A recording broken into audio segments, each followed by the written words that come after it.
Ahli Parlimen Republikan menyokong Demokrat.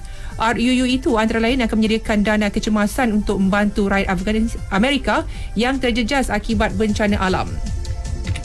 Sekian berita yang disunting oleh Eza Yusmawati Yaakob dari Pusat Berita RTM. Assalamualaikum dan salam sejahtera.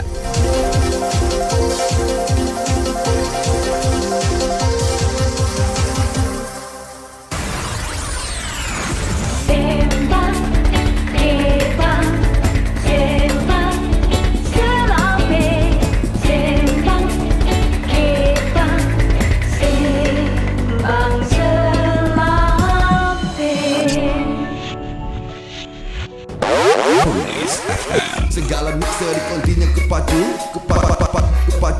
Malaysia FM ya. Terbaik yo. Deklarasi Keluarga Malaysia. Pertama, memartabatkan institusi keluarga yang terdiri daripada kepelbagaian generasi sebagai asas pembentukan negara yang sejahtera. Yang kedua, memperkukuh peranan keluarga dalam pembentukan nilai murni sebagai asas perpaduan masyarakat. Ketiga, memperkasa penglibatan masyarakat dalam pengukuhan sistem sokongan keluarga sejahtera. Yang keempat, menekankan kepentingan melindungi hak dan keselamatan keluarga dalam segenap lapisan masyarakat. Kelima, mendukung segala inisiatif dan mengembleng segala sumber untuk meningkatkan pengukuhan institusi perkahwinan dan keluarga. Yang keenam, menyokong usaha memanfaatkan menggunakan teknologi secara bijaksana bagi meningkatkan kualiti kehidupan dan kesejahteraan keluarga. Keluarga Malaysia.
petikan pembentangan rancangan Malaysia ke-12. Saya ingin berkongsi beberapa matlamat utama dalam tempoh RMK ke-12.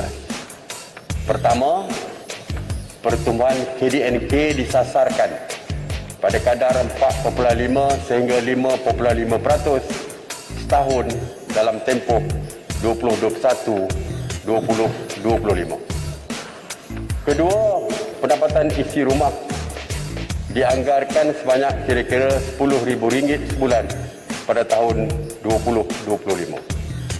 Ketiga, jurang KDNK per kapita antara wilayah Tengah dan Sabah dikurangkan kepada 1:2.5, manakala bagi Sarawak dikurangkan kepada 1:1.2 pada tahun 2025. Keempat, pengurangan intensiti pelepasan gas rumah kaca atau dengan izin greenhouse gas atau GHG sebanyak 45% pada KDNK pada tahun 2030 dan berdasarkan intensif pelepasan pada tahun 2005 sejajar dengan Perjanjian Paris 2015. Yang Amat Berhormat Datuk Seri Ismail Sabri Yaakob, Perdana Menteri Malaysia. Cegah COVID-19, elakkan 3C, amalkan 3W norma baharu di tempat kerja. Penularan wabak COVID-19 yang melanda negara kita dan seluruh dunia telah merubah kehidupan kita dari kebiasaan lama kepada norma baharu. Bagi mencegah dan mengawal penularan COVID-19 di tempat kerja, langkah-langkah bagi mengelakkan 3C dan mengamalkan 3W adalah penting untuk memutus rantaian COVID-19. Ingat, perjuangan melawan COVID-19 masih belum tamat. Elakkan 3C, iaitu crowded places, tempat sesak, seperti berada di ruang perhimpunan semasa roll call dan semasa makan di kantin. Confined spaces, tempat tertutup, seperti pantry, surau, ruang rehat, lift dan bilik persalinan. Tingkatkan aliran udara dengan membuka tingkap di tempat tertutup. Close conversation, bercakap jarak dekat, seperti semasa bermesyuarat, berurusan di kaunter dan semasa di ruang kerja. Sebarang mesyuarat yang melibatkan ramai pekerja harus dibuat dalam talian. Amalkan 3W, iaitu wash, cuci. Mengamalkan kebersihan diri dengan kerap cuci tangan dengan air dan sabun atau guna hand sanitizer. Sediakan hand sanitizer di pintu masuk dan lain-lain tempat strategik di tempat kerja. Wear, pakai. Individu yang bergejala pernafasan, batuk atau selsema dan pekerja yang selalu berurusan dengan orang ramai seperti di kaunter perkhidmatan hendaklah memakai penutup mulut dan hidung. Warn, beri amaran. Polisi tidak bersalaman. Kita boleh terus bertegur sapa dan memberi salam kepada rakan sekerja dengan meletakkan tangan kanan di dada kiri dan tunduk sedikit sebagai tanda hormat. Amalkan etika batuk dan bersin. Lakukan disinfeksi di tempat yang kerap disentuh dan digunakan. Lakukan pemeriksaan suhu badan dan gejala pernafasan di semua pintu masuk tempat kerja. Mereka yang demam atau bergejala tidak dibenarkan memasuki bangunan tempat kerja dan diarahkan mendapatkan rawatan dengan segera dan kekal berada di rumah sehingga sembuh. Bagi mengelakkan 3C dan mengamalkan 3W adalah menjadi tanggungjawab pihak pengurusan. Peka dengan maklumat dan polisi terkini yang dikeluarkan oleh kerajaan dan segera memaklumkan kepada pekerja. Sentiasa amalkan penjarakan sosial sekurang-kurangnya 1 meter dari pekerja lain dan mengamalkan tahap kebersihan yang tinggi. Melakukan saringan kesihatan dan tingkatkan tahap kebersihan pengendali makanan. Pekerja dinasihatkan supaya tidak berkongsi makanan dan peralatan makanan. Menjadualkan giliran bekerja supaya bilangan minimum sahaja yang hadir manakala pekerja lain boleh bekerja dari rumah. Menilai risiko perjalanan pekerja yang berurusan di luar pejabat dan elakkan perjalanan yang tidak perlu. Membantu pekerja yang mengalami panik atau resah akibat COVID-19 untuk mendapatkan perkhidmatan sokongan psikososial.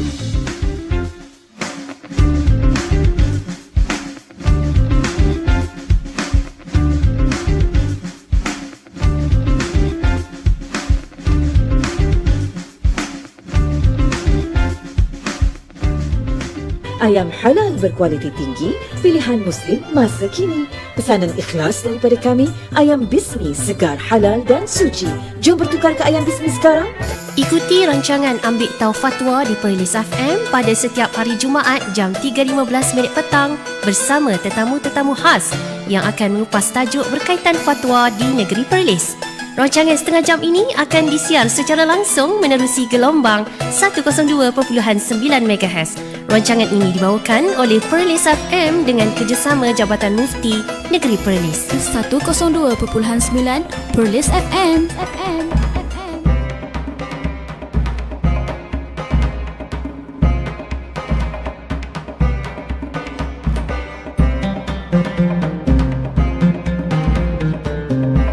Bismillahirrahmanirrahim. Assalamualaikum warahmatullahi wabarakatuh. Sedang pendengar yang dikasihi sekalian, alhamdulillah bertemu kita dalam ruangan Nabi Tahu Fatwa setiap hari Jumaat jam 3.15 petang. Baiklah, pada hari ini kita akan bicara fatwa berkaitan dengan gurauan. Ya, cukup menarik tajuk ini. Di mana saja anda berada dapat ikuti siaran ketika ini. Dan tetamu istimewa kita dalam talian pada petang ini ialah Ustaz Muhammad Abdul Qadir bin Saak, pegawai dari Jabatan Mufti Negeri Perlis. Assalamualaikum Ustaz. Waalaikumsalam warahmatullahi wabarakatuh. Ya, sihat saya? Sihat, alhamdulillah. Alhamdulillah, ya. Kita tak bersemuka lagi Ustaz. Betul. Dalam talian tak boleh nak bersemuka lagi. Baiklah Ustaz. Saya punya suara okey. Suara okey ke? Ya, jelas Ustaz, jelas. Saya dengar jelas. Alhamdulillah. Baiklah Ustaz, hari ini tajuk pun cukup menarik berkaitan dengan gurauan, ya, fatwa hari ini Ustaz, ya. Ya. Baiklah, saya nak silakan Ustaz untuk mukadimah awal dan seterusnya mengupas tajuk kita pada petang ini dalam rancangan Ambil Tahu Fatwa hari ini. Silakan Ustaz. Baik, terima kasih kepada Hayazi sebagai DJ pada petang ini. Baik, bismillahirrahmanirrahim. Alhamdulillahirabbil alamin. Wassalatu wassalamu ala Rasulillah wa ala alihi wa sahbihi ajma'in. Amma ba'du. Kepada semua pendengar Perlis FM yang dikasihi sekalian. Baik, pada hari ini insya-Allah kita akan bercakap tentang satu perkara yang tidak boleh lari di dalam kehidupan kita, iaitulah gurauan. Gurauan. Dan kita dah tentulah bila bergurau ni kita akan gelak ketawa. Ya. Di dalam Al-Quran Allah Subhanahu wa taala berfirman, wa annahu huwa adhaka wa abka, dan bahawasanya dan sesungguhnya dialah Allah yang menjadikan orang tertawa dan dialah juga yang menjadikan orang menangis. Dalam surah An-Najm ayat 43 Allah Ta'ala sebut sedemikian. Jadi ketawa dan menangis itu merupakan asam garam kehidupan. Yeah. Al-Imam Al-Bukhari di dalam kitab sahih beliau meletakkan satu bab dengan kata beliau babut tabassumi wad-dahik. Bab membicarakan tentang senyum dan ketawa. Kerana melihat bagaimana ketawa, senyum ini merupakan sebahagian dari kehidupan manusia. Manusia kalau tak ketawa, rasanya barangkali dia manusia ganjil lah. Kita pun kalau duduk dengan seorang yang tak ketawa, kita bergurau dengan dia tak senyum pun tidak, ketawa pun tidak. Kita rasa macam kita duduk dengan orang ke bukan orang kan, kita rasa begitu. Jadi ketawa ini tidak boleh lari dari kehidupan manusia. Kerana itu para ulama mengambil perhatian dalam permasalahan ini, dan kita insya-Allah nanti kita akan tengok bagaimana terdapat bukti-bukti yang banyak yang menunjukkan Nabi sallallahu alaihi wasallam bergurau dengan para sahabat baginda, Nabi sallallahu alaihi wasallam bergurau dengan para isteri baginda, dan mereka ketawa, mereka tersenyum dan mereka ketawa. Kerana itu Ibnu Abbas radhiyallahu anhu berdasarkan nukilan daripada Al-Imam Al-Bukhari ketika menerangkan ayat Al-Quran yang saya baca sebentar tadi, iaitu wa annahu huwa adhaka wa abka. Kata Ibnu Abbas radhiyallahu anhu, innallaha huwa adhaka wa abka. Sesungguhnya Allah lah yang menjadikan seseorang itu tertawa, dan dialah juga yang menjadikan seseorang itu menangis. Terusnya Al-Imam Al-Bukhari selepas dia nukilkan perkataan Ibnu Abbas tersebut, Al-Imam Al-Bukhari sebut anna Nabiya sallallahu alaihi wasallam tabassama wa dahik. Sesungguhnya Nabi dahulunya pernah senyum dan pernah juga ketawa. Jadi kalau kita tengok perkataan para ulama, antaranya Al-Imam Al-Bukhari dalam kitab sahih beliau menunjukkan kita boleh kata di awal ini bahawasanya asal hukum ketawa, asal hukum bergurau itu adalah satu perkara yang diharuskan di dalam syarak. Itu perkara yang asas kita kena tahu. Sebab tu para ulama meletakkan tajuk sebegitu. Pada tajuk yang ulama letak pada kitab mereka sendiri, kita dah dapat kenal pasti. Kita dah kenal lah, kita dah dapat tahu dah hukum asal ketawa, hukum asal bergurau itu adalah satu perkara yang diharuskan. Akan tetapi Islam sentiasa tidak suka kepada perkara yang melampau. Tidak suka kepada perkara harus yang diambil secara berlebih-lebihan. Kerana itu, walaupun kita kata bergurau dan ketawa itu satu perkara yang diharuskan pada hukum asalnya, akan tetapi Islam datang meletakkan syarat-syarat supaya bergurau dan ketawa itu masih di bawah lingkungan perkara yang dibenarkan. Kalau kita tengok Hayazi pada hari ini, terutamanya alam internet sekarang ni, kita tengok bagaimana budaya masyarakat luar seperti barat, budaya masyarakat lain lah, kita tengok kadang-kadang mereka menjadikan gurauan itu pada tahap yang melampau. Bagi orang terkejut, memalukan orang itu sudah tentulah orang Islam jangan buat perkara itu. Kita bimbang tengok orang Islam pada hari ini apabila dunia Facebook semakin meluas dan boleh dikatakan semua orang menggunakan Facebook pada hari ini, dan kita akan tengok bagaimana keratan video gurauan yang melampau yang dilakukan oleh masyarakat yang bukan Islam. Maka orang Islam sepatutnya berfikiran bijak, berfikiran kritis, tidak mudah mengambil budaya-budaya luar untuk dimasukkan ke dalam masyarakat kita. Maka persoalan bergurau dan ketawa ini merupakan satu persoalan yang penting untuk dibicarakan, untuk dibahaskan pada masa ini.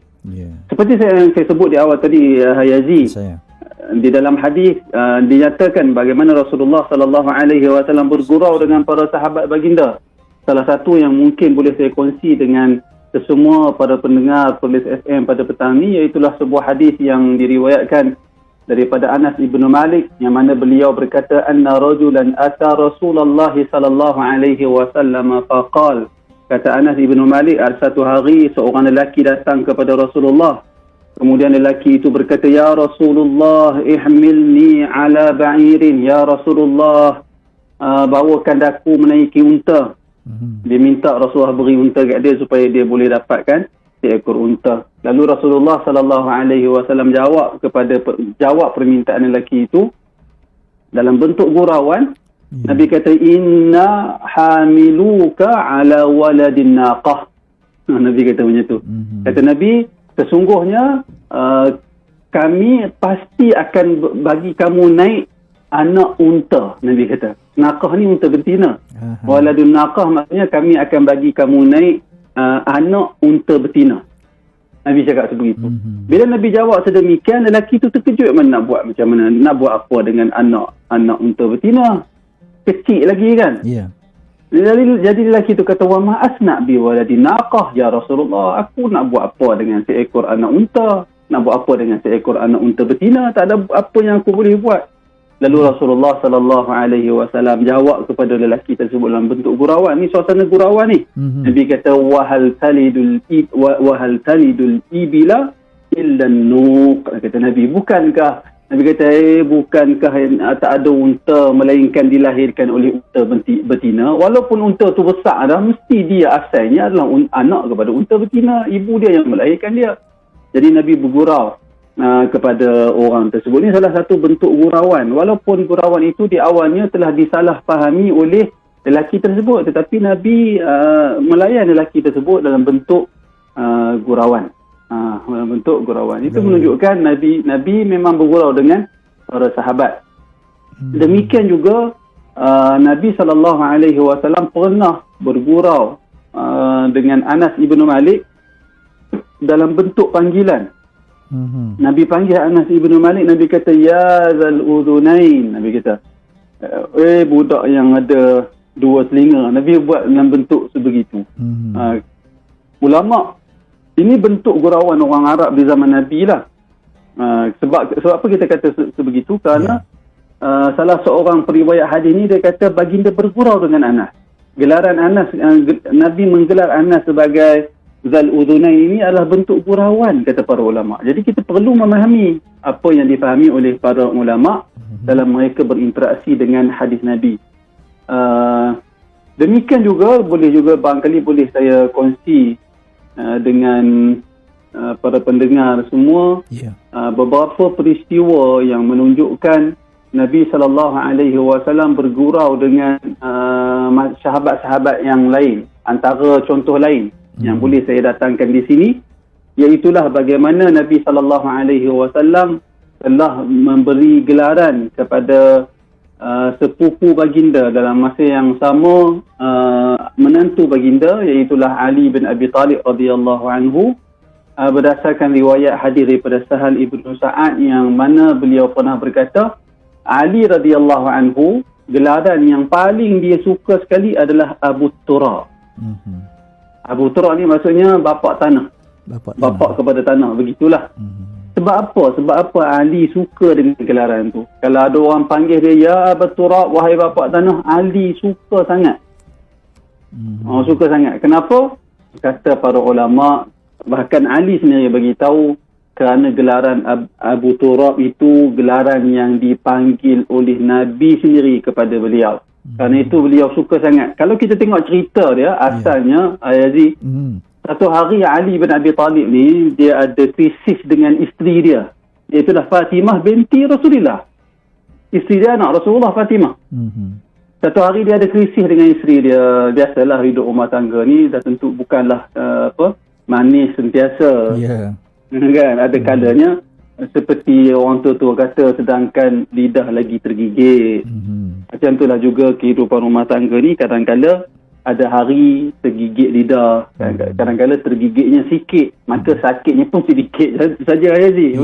Betul. Ada hari pula tergigit tu besar sikit lidah yang tergigit. Jadi sakitnya 2-3 hari kena tahan. Memang begitulah kehidupan rumah tangga. Bukan sekadar kehidupan rumah tangga kita, bahkan kehidupan rumah tangga sahabat Rasulullah, Ali bin Abi Talib, salah seorang ahli syurga, berkahwin dengan anak Rasulullah juga menghadapi perkara yang sama. Ali pernah ada krisis dengan Fatimah. Lalu Ali ni ialah biasalah orang lelaki, dia malas nak cakap banyak dalam rumah, dia pun keluar rumah kan. Hayazi jawab tu macam biasa buat. Kejadian lumrah kehidupan saya. Lumrah kehidupan kan. Lalu Ali ni bila ada krisis dengan Fatimah ni, Ali dia keluar rumah. Sama sembang banyaklah dalam rumah ni, nanti terlajak cakap. Dia keluar dari rumah, merajuk lah, kita kata bahasa kita kan. Bahasa kita kata merajuk lah. Suami merajuk keluar rumah. Dia pergi mana? Dia berbaring di masjid. Saya suka juga saya nak sebut di sini, bila kita bercakap, bila kita tengok bagaimana para sahabat ni, bila ada masalah, tempat mereka pergi adalah masjid. Walaupun kita keluar sikit lah daripada tajuk perbincangan kita tentang gurauan, tapi bila sebut tentang masjid ni, kita pun kita nak sebutlah satu perkara.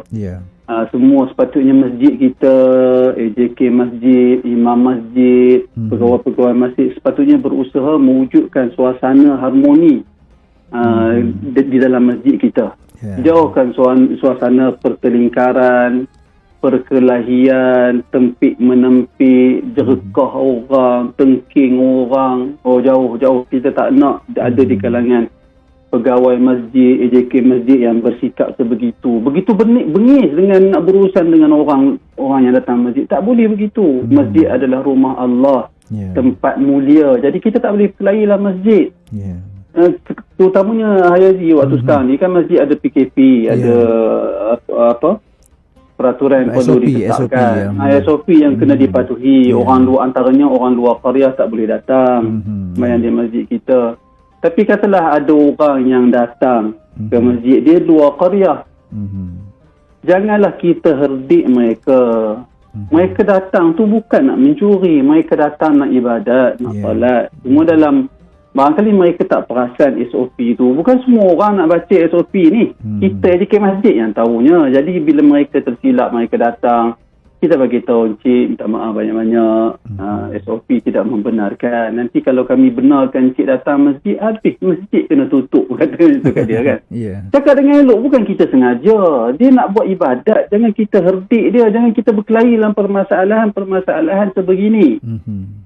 Saya ada tengok AJK masjid, ahli masjid, ada orang datang, ada adik-adik kita bawa Grab ni. Mereka datang nak salat. Macam mana mereka nak salat di kampung mereka? Kan kerja mereka di luar qaryah. Bawa hantar pesanan makanan orang. Itu cara mereka memberi rezeki, mencari rezeki. Jadi mereka bila masuk waktu salat, mereka nak datang. Ada di kalangan adik-adik kita bawa Grab ni terlupa bawa sejadah. Ialah mereka kerja sebahagian jemaah masjid ni. Ada sebahagian mereka tak kerja dah pencen, ada sebahagian mereka orang-orang yang tak perlukan pekerjaan disebabkan ada simpanan yang cukup apa semua kan. Jadi kita tak lupa lah kita ni, pasal kita tak banyak benda yang kita fikirkan. Tetapi adik-adik kita yang bawa Grab tu, mereka sibuk nak ligan order macam-macam.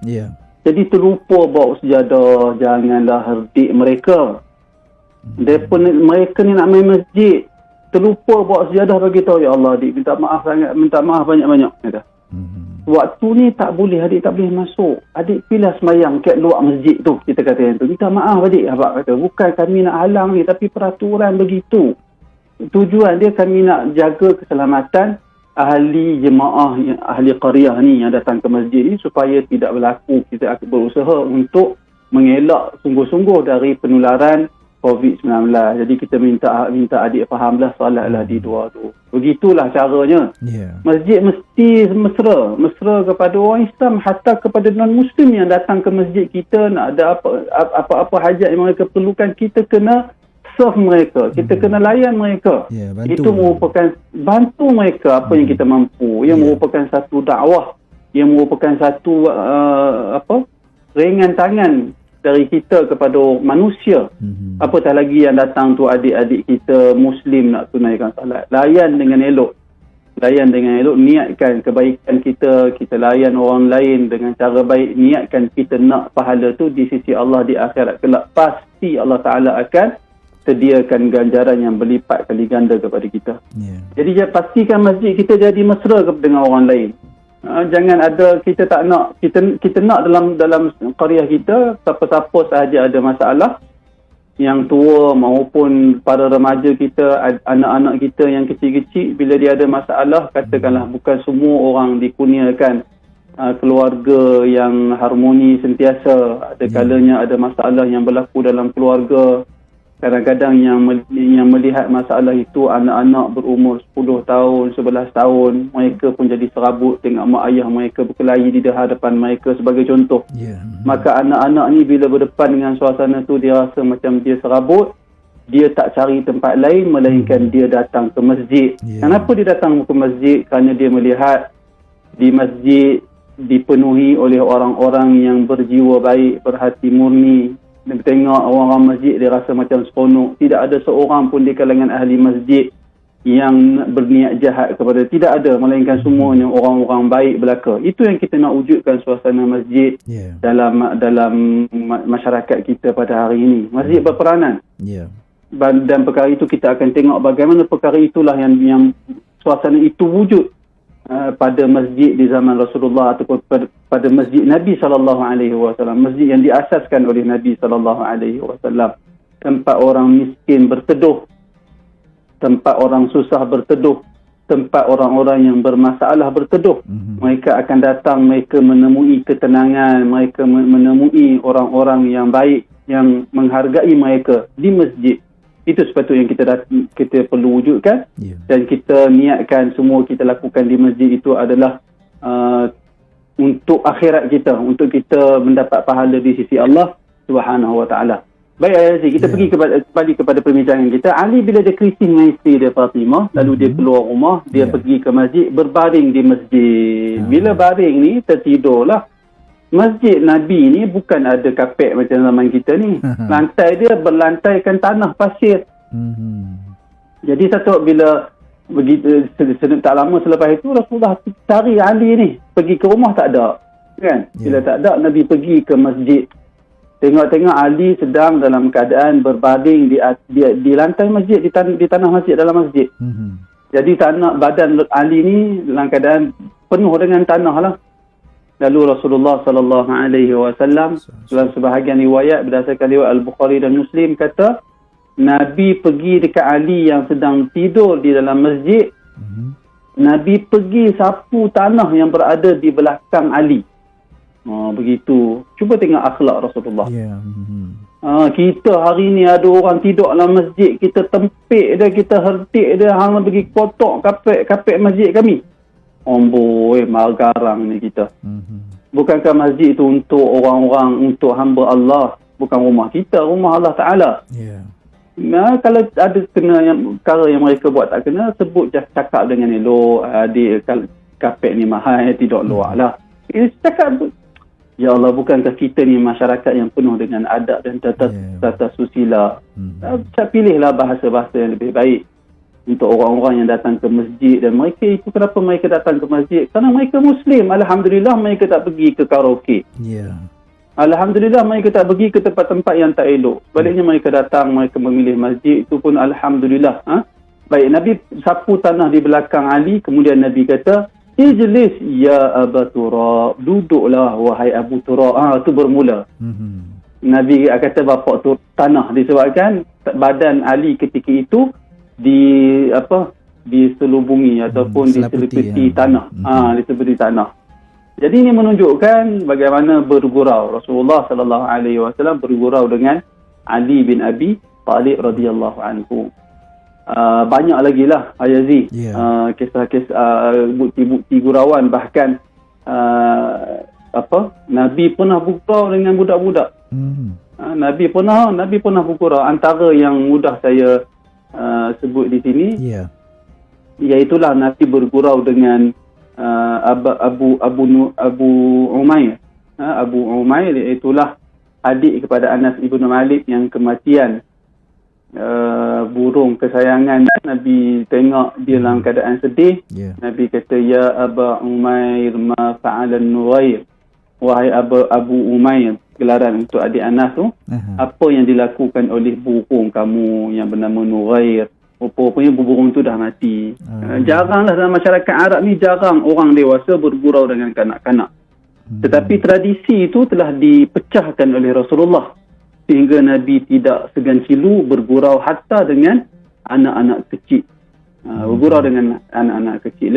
Lebih menarik, Ayazi, Nabi pernah bergurau dengan seorang kanak-kanak perempuan. Berdasarkan hadis Ummu Khalid binti Khalid bin Sa'id, yang mana beliau berkata, aku pernah datang kepada Nabi bersama bapakku, Ummu Khalid ni, ketika dia kecil. Dan ketika itu aku memakai baju berwarna kuning, kata Ummu Khalid. Nabi SAW bersabda, hasanah, hasanah, Nabi kata. Hasanah, hasanah, Nabi kata begitu. Kata Ummu Khalid, aku bermain dengan, bila Nabi sebut sedemikian, dia budak lagi waktu tu, dia main dengan khatamun nubuwah. Di belakang Nabi ni kan ada cok kenabian. Dia berbentuk seketul daging yang menonjol, seperti lebih kurang saiz dia buah apple. Ada cok khatamun nubuwah kat situ. Dia main benda tu. Cuba bayangkan. Lalu bapak dia tegah dia, jangan main tu. Tapi apa Nabi kata? Nabi SAW kata, biarkan dia. Biarkan dia. Nabi kata begitu. Kemudian Nabi kata, abli wa akhliqi, Nabi kata. Nabi bergurau, Nabi minta supaya baju yang Ummu Khalid pakai itu supaya tahan lama dan boleh digunakan sehingga lusuh. Begitu. Maknanya tahan lama sungguh baju tu. Nabi doa sebegitu kepada Ummu Khalid, menunjukkan Nabi bergurau kepada, Nabi biarkan budak-budak bergurau dengan baginda. Demikianlah akhlak baginda Nabi sallallahu alaihi wasallam. Dan banyak lagi, Hayazi, cerita-cerita yang barangkali satu lagi yang saya nak kongsi dengan para pendengar semua, iaitulah bagaimana Rasulullah pernah bergurau dengan para isteri. Dan demikian juga gurauan sesama isteri Rasulullah sallallahu alaihi wasallam. Gurauan ni kalau masyarakat kita nampak kasar lah. Tetapi ini masyarakat Arab. Bagi mereka itu adalah gurauan yang biasa. Iaitulah kisah yang menceritakan bagaimana Aisyah radhiyallahu anha pernah melumur muka Saudah dengan makanan. Sampai begitu sekali. Sampai begitu sekali. Hadis ini Yazid telah dinilai sebagai hasan oleh Syekh Nasiruddin Al-Albani rahimahullah. Apa hadis dia? Iaitulah hadis yang diriwayatkan daripada Aisyah sendiri, di mana Aisyah kata, aku pernah bawakan kepada Nabi khazirah, iaitulah satu jenis makanan. Nabi Aisyah bawa makanan khazirah. Kata Aisyah, yang telah aku masakkan untuk baginda. Ketika itu Rasulullah ada di rumah Saudah, isteri yang lain. Lalu bila aku bawa, aku kata kepada isteri Rasulullah, madu akulah Saudah. Ketika itu Nabi berada di antara aku dan Saudah. Bila dah aku buat masak makanan tu untuk Rasulullah, takkan aku nak ajak Rasulullah seorang saja makan. Dan tentu aku ajak juga madu aku Saudah untuk makan bersama. Lalu kata Aisyah, aku kata kepada Saudah, makanlah. Aisyah kata. Tapi Saudah ni tak mau makan.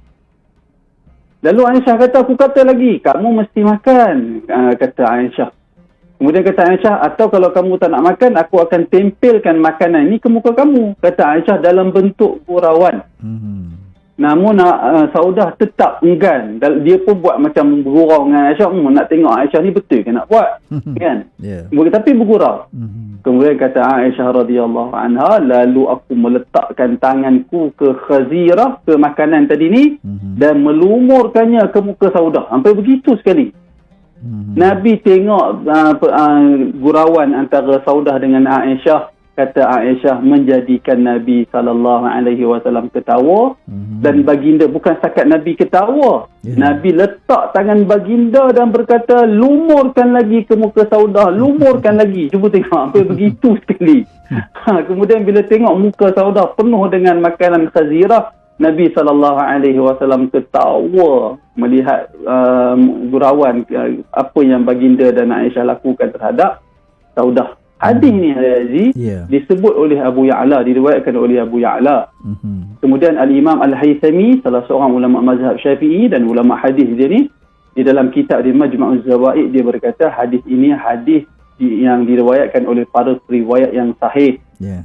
Begitu sekali. Yang pentingnya hadis ini sahih dari Nabi sallallahu alaihi wasallam. Jadi banyak bukti-bukti, saya hanya sempat sebut 2 ataupun 3 ataupun 4 bukti saja. Jadi secara ringkas kita pergi kepada fatwa yang dikeluarkan oleh Jawatan Kuasa Fatwa Negeri Perlis kali ke-53 pada tahun 2021 ni. Jadi ni fatwa baru ni. Mesyuarat pada 23-24 Jun 2021. Jadi lebih kurang dalam 4 bulan lepas, 3-4 bulan begitulah.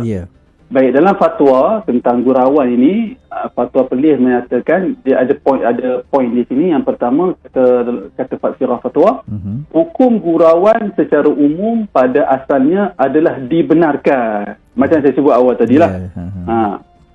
Itu orang Islam kena tahu dulu. Yang kedua, bentuk-bentuk gurauan pada masa kini seperti prank, karikatur, kan prank kan, bagi orang kejut apa semua tu. Karikatur kan gurauan bentuk lukisan. Parodi, dia satu jenis gurauan juga. Dia lebih kurang macam perli-perli juga. Satira, komedi dan seumpamanya, ia tertakluk kepada hukum asal, iaitulah dibenarkan, melainkan jika terdapat perkara yang mencanggahi ataupun yang menyalahi syariat. Hukum asal prank ke, karikatur ke, parodi ke, satira ke, komedi ke, apa bentuk gurauan ni, hukum asal harus. Dia boleh jadi tak boleh bila ada perkara yang bercanggah dengan syariat. Begitu asas hukum dia. Kemudian pada poin yang ketiga dalam fatwa dinyatakan, jika gurauan bertujuan membawa kepada kebaikan dan dilakukan dengan cara yang baik, seperti untuk menjalinkan hubungan yang lebih akrab. Kan gurauan digunakan sebagai cara untuk menjalinkan hubungan akrab kan. Demikian juga untuk pendidikan yang berkesan. Kadang-kadang guru di sekolah bergurau, duduk mengajar 45 minit, setengah jam, tengok anak murid tu mengantuk je, dia bergurau kan. Kita dulu sekolah, cikgu kita sebagai yang mereka bergurau dengan kita, lawak keras perut kita, lawak gelak dalam kelas disebabkan cikgu tu usaha tak nak bagi anak murid dia tidur. Jadi perkara ini ataupun seumpamanya yang memiliki maksud yang baik, maka ia boleh mendatangkan pahala gurauan-gurauan yang begitu. Bukan setakat harus, bahkan gurauan yang sebegitu boleh mendatangkan pahala. Kemudian pada poin yang keempat, dalam fatwa dinyatakan, namun gurauan boleh menjadi haram jika mengandungi unsur-unsur berikut. Yang ni kena ambil perhatian. Apa dia unsur yang dimaksudkan? Yang pertama, mempermain-mainkan agama Islam. Sama ada dari sudut kepercayaan, syiar atau amalan. Ni tak boleh. Buat melawak dengan agama tak boleh. Seperti sebahagian orang buat bergurau waktu solat. Tak boleh. Itu tak boleh. Dia buat tu, dia bongkok ke belakang, tengok-tengok tiba-tiba rupa-rupanya dia buat, kemudian dia rokok, terkejut orang kan. Itu tak boleh. Itu termasuk dalam mempermain-mainkan agama, ibadat. Benda-benda yang ada kaitan dengan agama tak boleh sama sekali dipermain-mainkan. Jangan buat begitu. Ibadat terutamanya salat ni, Hayazi, sebahagian ulama tak boleh, beratlah sebahagian ulama kata tak boleh lakon pun tak boleh salat ni. Kerana besar kedudukan salat ni, bukan perkara untuk dilakon dan dimainkan. Sebab tu Rasulullah ketika nak mengajar salat kepada para sahabat, Rasulullah salat betul-betul 2 rakaat. Tapi tak lakonkan. Sehingga kan sebahagian ulama tak bagi langsung buat lakonan untuk salat. Nak salat sungguh-sungguh. Kerana besar kedudukan salat ni, bukan kecil. Itu syarat yang pertama. Syarat yang kedua, tidak boleh memperlekeh dan merendahkan orang lain dalam perkara dan bentuk yang tidak wajar. Itu perkara yang kedua, syarat yang kedua. Syarat yang ketiga, tidak boleh mereka-reka sesuatu yang tidak wujud, yang membawa keburukan. Tak boleh. Tapi kalau dibawa kebaikan, boleh pula. Banyak saja cerita-cerita yang orang tua-tua dulu cerita, tapi bagi tujuan memberi pengajaran, itu tak apa. Tapi tak boleh kalau perkara rekaan itu membawa kepada keburukan. Demikian juga syarat yang keempat, tidak mendatangkan mudarat kepada pihak lain, sama ada dari segi fizikal, emosi, maruah, harta atau ketenteraman individu atau masyarakat. Tak boleh duk bagi orang terkejut tak tentu hala. Kacau maruah orang, harta orang rosak, ketenteraman individu tak selamat lagi dah. Itu kita tak boleh sama sekali.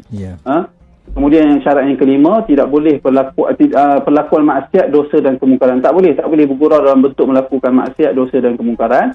Dan syarat yang keempat sekali, bahasa dan perlakuan yang tidak wajar menurut uruf. Tak boleh menggunakan bahasa dan tingkah laku yang tidak wajar menurut uruf.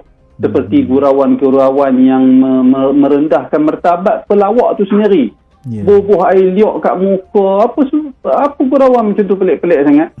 Bagaimana maruah dan ketinggian diri manusia yang Allah Ta'ala telah muliakan, tiba-tiba kita hina, kita rendahkan kedudukan kita hanya kerana nak bagi orang gelak, maka perkara tersebut ternyata ditegah di dalam syarak. Dan terakhir sekali, Hayazi, poin yang terakhir, poin yang kelima dalam sirah fatwa dinyatakan, dinasihatkan juga kepada masyarakat untuk mementingkan sifat kesederhanaan, keseimbangan dan kesesuaian sebagaimana yang dianjurkan di dalam agama, termasuk dalam permasalahan gurauan. Itu dia, Hayazi, 5 poin di dalam fatwa. Perlis berkaitan dengan gurauan. Saya ingat cukup sekadar itu untuk perkongsian kita pada petang ini. Mudah-mudahan memberi manfaat kepada kita semua.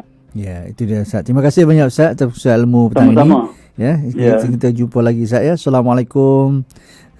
Baiklah, Ustaz. Assalamualaikum warahmatullahi wabarakatuh. Terima kasih, Ustaz. Perkongsian tajuk hari ini iaitu gurauan, fatwa berkaitan gurauan, dan saudara yang telah disampaikan oleh Ustaz Muhammad Abdul Qadir bin Sa'ad, Pegawai Jabatan Mufti Negeri Perlis. InsyaAllah kita akan bersama lagi dengan Ustaz dalam waktu, Ustaz, dan dalam pertemuan-pertemuan berikutnya. Dan itu saja, sampai di sana, saudara, untuk ambil tahu fatwa petang ini. Dan selepas ini anda akan kembali bersama dengan DJ Nurmalah Hayati atau DJ Mala dalam segmen Sembang Selampit. Sekian, wabillahi taufiq wal hidayah. Wassalamualaikum warahmatullahi wabarakatuh. Ikuti rancangan Ambil Tahu Fatwa di Perlis FM pada setiap hari Jumaat jam 3.15 petang bersama tetamu-tetamu khas yang akan mengupas tajuk berkaitan fatwa di negeri Perlis. Rancangan setengah jam ini akan disiarkan